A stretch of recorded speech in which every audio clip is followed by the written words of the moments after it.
ce geste de toi viendra mon secours.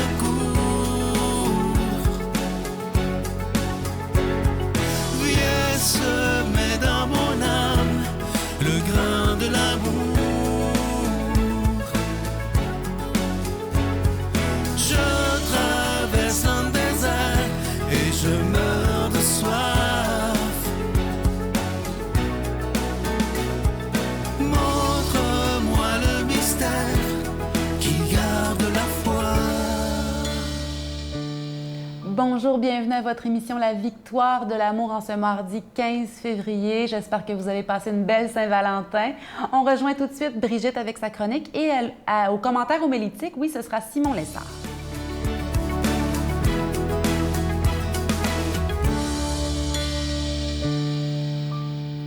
Bon matin tout le monde! On continue avec Jésus. Prier comme Jésus. Hein, on disait la semaine dernière que c'est le modèle par excellence. Non seulement il nous enseigne comment prier tout au long des évangiles, mais lui-même prie. Alors, si le Fils de Dieu, si Dieu lui-même a besoin de prier, je pense que moi aussi, j'ai besoin de prier. Pensez-vous qu'on a besoin de prier? Mais oui. Alors, dans son enseignement, Jésus, il apprend à ses disciples à prier avec un cœur purifié. Il y a une belle citation dans le catéchisme, dans l'article 26-21. Si ça vous tente d'aller voir, c'est toute une partie du catéchisme qui est sur la prière. Très intéressant. Dans son enseignement, Jésus apprend à ses disciples à prier avec un cœur purifié, une foi vive et persévérante, une audace filiale. Alors, filiale, c'est d'avoir une relation père-fils, père-fille. Hein? Il les appelle, ses disciples, à la vigilance et les invite à présenter à Dieu leurs demandes en son nom. Jésus-Christ exauce lui-même les prières qui lui sont adressées. Et il dit dans l'Évangile de Jean, « Tout ce que vous demanderez en mon nom, je le ferai, afin que le Père soit glorifié dans le Fils. » Alors, quand j'ai relu cette phrase, ce verset pour je ne sais pas la combienième fois de ma vie, il y a un déclic qui s'est fait dans ma tête, c'est « Ah, Jésus, là, quand il exauce nos prières, nos demandes, c'est d'abord pour glorifier Dieu, avant même de nous faire plaisir, là. Tout est pour la gloire de Dieu. Tout ce qu'il fait, tout ce qu'il dit, tous ses actes, ses paroles, tout son être est pour glorifier Dieu, pour lui rendre ce qu'on lui doit à Dieu. On lui doit tout, tout. Donc, une manière qu'on m'a laissé savoir de prier comme Jésus, c'est de dire le Notre Père, la prière que Jésus nous a apprise lui-même, de la dire, mais de façon méditative, de la dire très tranquillement. Alors, je peux me coucher, là, mettons, je suis fatiguée, là. Dans l'après-midi, ça m'arrive, là, des fois, hein, je fais une petite sieste. Des fois, je peux m'endormir en priant. Il ne faut pas se sentir coupable. C'est Saint Bède. Saint Bède qui priait en dormant sur son lit. Hein? Donc, on dit le Notre Père, très tranquillement. Très, très tranquillement. Et vous allez voir que la perception va changer. À la semaine prochaine. Notre Père qui es aux cieux, que ton nom soit sanctifié, que ton règne vienne, que ta volonté soit faite sur la terre comme au ciel. Donne-nous aujourd'hui notre pain de ce jour. Pardonne-nous nos offenses, comme nous pardonnons aussi à ceux qui nous ont offensés. Et ne nous laisse pas entrer en tentation, mais délivre-nous du mal, car c'est à toi qu'appartiennent le règne, la puissance et la gloire pour les siècles des siècles. Amen. Victoire de l'amour vous invite à sa retraite spirituelle les 20, 21, 22 mai 2022 sous le thème Gratitude.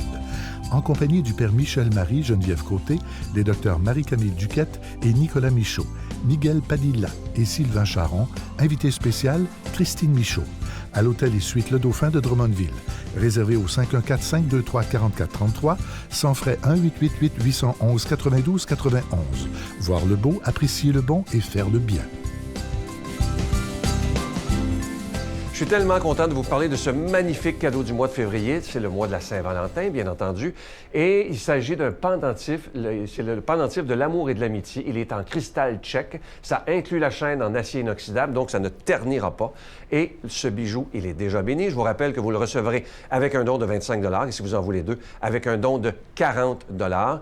Je vous donne l'adresse. La Victoire de l'amour, case postale 120, succursale Boucherville à Boucherville, le J4B 5E6, je vous la redonne. La Victoire de l'amour, case postale 120, succursale Boucherville à Boucherville, le J4B 5E6. Également par téléphone, par carte de crédit du lundi au vendredi de 8h30 à 16h30 dans le 514-523-4433, 523-4433 ou sans frais le 1-888-811-9291, 1-888-811-9291 et aussi sur notre site Internet. Vous savez que c'est une façon très rapide, sécuritaire et efficace de faire votre don, le www.lavictoiredelamour.org. Et je vous rappelle, moi, je vous invite vraiment à aller sur notre site Internet. Il y a des gens qui ne le connaissent pas. Imaginez, sur notre site Internet, vous pouvez revoir les émissions que vous voulez. Un exemple, vous voulez voir une émission avec, je ne sais pas qui, quelqu'un que vous avez beaucoup aimé.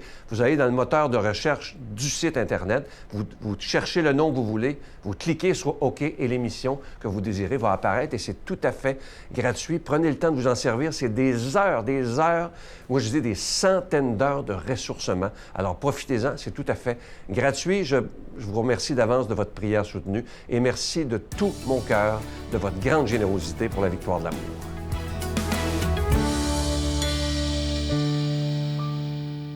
Mon Dieu, donnez-moi la sérénité d'accepter les choses que je ne peux changer, le courage de changer les choses que je peux et la sagesse d'en connaître la différence.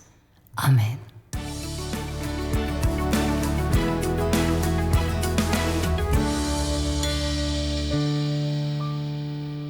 De l'Évangile selon saint Marc. Les disciples avaient oublié de prendre du pain, et ils n'avaient qu'un seul pain avec eux dans la barque. Jésus leur faisait cette recommandation. « Attention, prenez garde au levain des pharisiens et à celui d'Hérode. » Ils discutaient entre eux sur ce manque de pain. Il s'en aperçoit et leur dit, « Pourquoi discutez-vous sur ce manque de pain? Vous ne voyez pas? Vous ne comprenez pas encore? Vous avez le cœur aveuglé. Vous avez des yeux et vous ne regardez pas. Vous avez des oreilles et vous n'écoutez pas. Vous ne vous rappelez pas. Quand j'ai rompu les 5 pains pour 5000 hommes, combien de corbeilles avez-vous rempli avec les morceaux? Ils lui répondirent 12. Et quand j'en ai rompu 7 pour 4000, combien avez-vous rempli de corbeilles en ramassant les morceaux? Ils lui répondirent 7. Il leur disait, vous ne comprenez pas encore?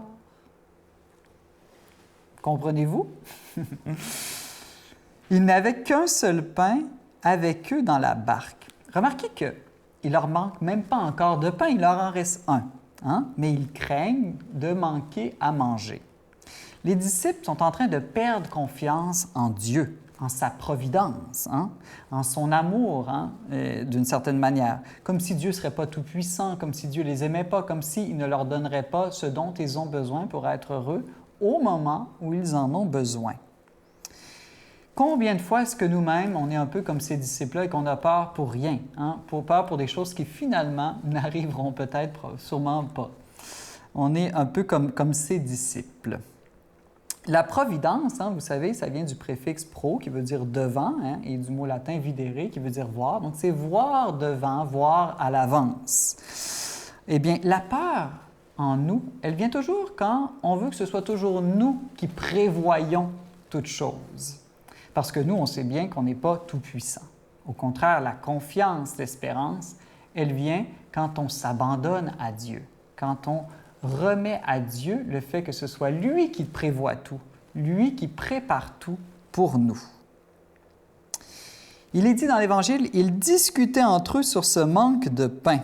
Donc, ils n'en manquent pas déjà, hein, ils en ont encore, mais là, ils commencent déjà à en discuter du possible et futur manque qu'ils risquent d'avoir. Eh bien, en faisant ça, ils imaginent le pire et ils nourrissent leur peur. À l'inverse, les disciples auraient pu discuter entre eux de tous les miracles, de toutes les multiplications des pains que Jésus avait déjà fait avec eux, et comme ça, ils auraient nourri leur espérance. Jésus leur dit d'ailleurs, « Vous avez des yeux et vous ne regardez pas, vous avez des oreilles et vous n'écoutez pas. » Dieu fait, dans le fond, sans cesse des merveilles dans nos vies. Et il faut ouvrir nos yeux, hein, ouvrir nos oreilles. « Ephata, ouvre-toi » pour apprendre à voir ces merveilles-là. Et comme ça va vraiment nourrir notre confiance, nourrir notre espérance. D'ailleurs, il y a toujours plus de bien que de mal dans le monde et dans nos vies. Hein? S'il y avait plus de mal, bien, le monde s'auto-détruirait instantanément d'une certaine manière.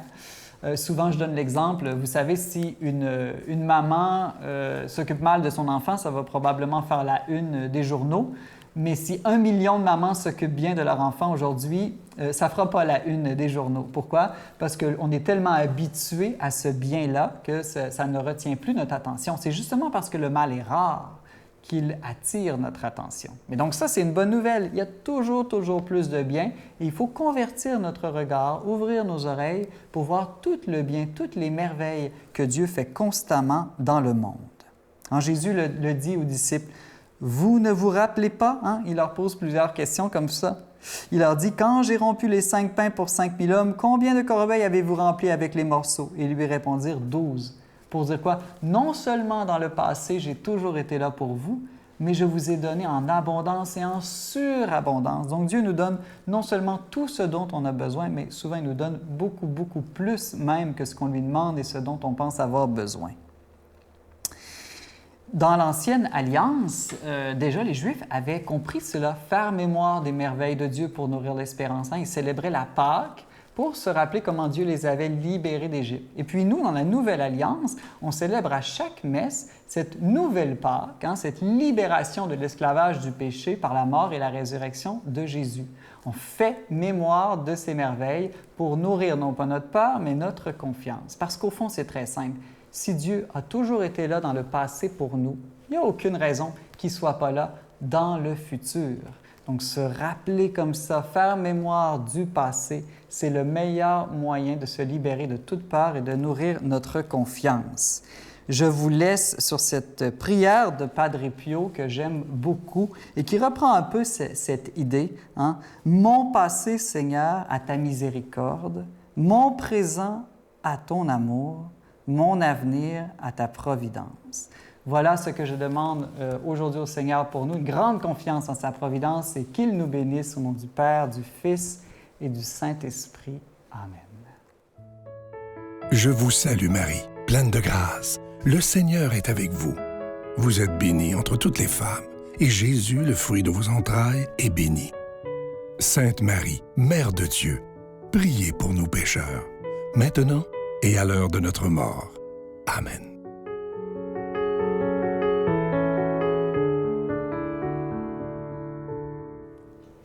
Vous vous souvenez, le Seigneur Jésus a dit à Marthe et Marie, « Ne t'ai-je pas dit que si tu crois, tu verras la gloire de Dieu » juste avant la résurrection de Lazare. Elles vont voir leur frère ressuscité d'entre les morts. C'est fou ce que la foi peut faire. Si tu crois, tu verras la gloire de Dieu. Je nous invite à peut-être un petit geste de foi aujourd'hui, un petit moment pour nous tourner vers Dieu pour pouvoir ensuite voir sa gloire. Bonne journée. Et j'ai compris que Dieu existait, qu'il m'aimait d'un amour fou. C'est vraiment une certitude qui est venue se greffer en moi. Et avec ça, j'ai voulu devenir prêtre. Me voilà, tel que je suis, je viens à toi. Les yeux fermés, je vis ma foi.